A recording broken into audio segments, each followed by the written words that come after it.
Annmarie, what do we know? Do we know that the White House is going to brief on this?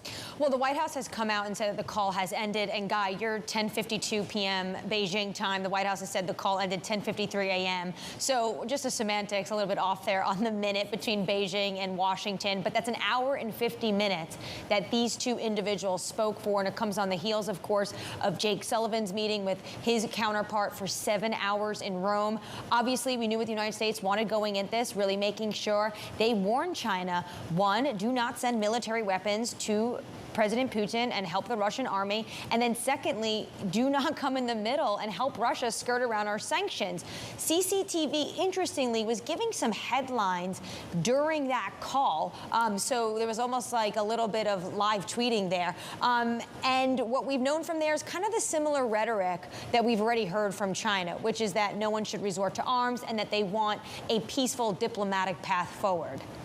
Annmarie, talk to us about, as we hear the communications from both sides of this meeting, the differences in character. Will we hear from Xi's office and whatnot that this is about China showing leadership, and the same thing out of the U.S.? What can we expect in terms of the character of communication coming out of both governments? Well, I think China will maintain that they are not going to condemn, neither support outright what is going on with Russia. But the United States is likely going to hint at where they see President Xi actually moving that pendulum. Is he actually under the surface really playing this neutral, or is he helping Putin in any way he can? And I imagine the U.S. readout is going to be a little bit more stern about how frank President Biden was with Xi Jinping. In terms of what the Americans need to come out of this call, we've obviously heard very clearly that China should not be supporting Russia militarily. What about other areas of support, financial support, for instance? The sanctions regime has tightened up really quite significantly.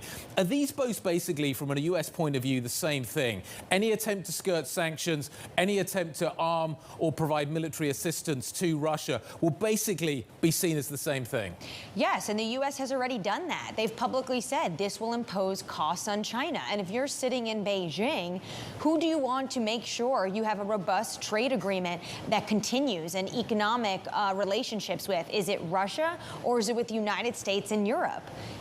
It's very clear from a money perspective, and what matters to China in terms of trade is going to be making sure they stay a part of their Western relationships. It's not going to be the money they get from Russia. It just dwarfs. Their trade with Russia is so tiny comparatively to the European Union and the United States. At the same time, Annmarie, and I just want to throw a little bit of a curveball into this. Earlier this week, we heard about the Saudis talking about potentially repricing oil in yuan to appeal to the Chinese, and then certainly their buying power is accelerating globally. How do they navigate that environment? Because they do seem to have this underlying desire to become the world's reserve currency and the world's financial markets. At the same time, they're still somewhat dependent upon the U.S. as a trade sort of outlet to drive their own internal growth. How are they thinking about that? Well, I think China is going to look for any opportunity with the U.S. if they have any sort of hiccups in any sort of relationships. China will look for an opportunity to galvanize on that, right? Yeah. And try to close that door and get involved. But we should note, I know which story you're talking about. This is the Wall Street Journal story. And though a lot of oil does go to Asia, obviously, and a lot of Saudi barrels go to China, China has been asking for this for years. Right. And a lot of individuals I spoke to in Riyadh and in Washington, D.C. say they view that story as a projection, almost maybe from the kingdom, to put the U.S. on guard to make sure that the U.S. comes around and has a little bit warmer relationship with the kingdom. Yeah.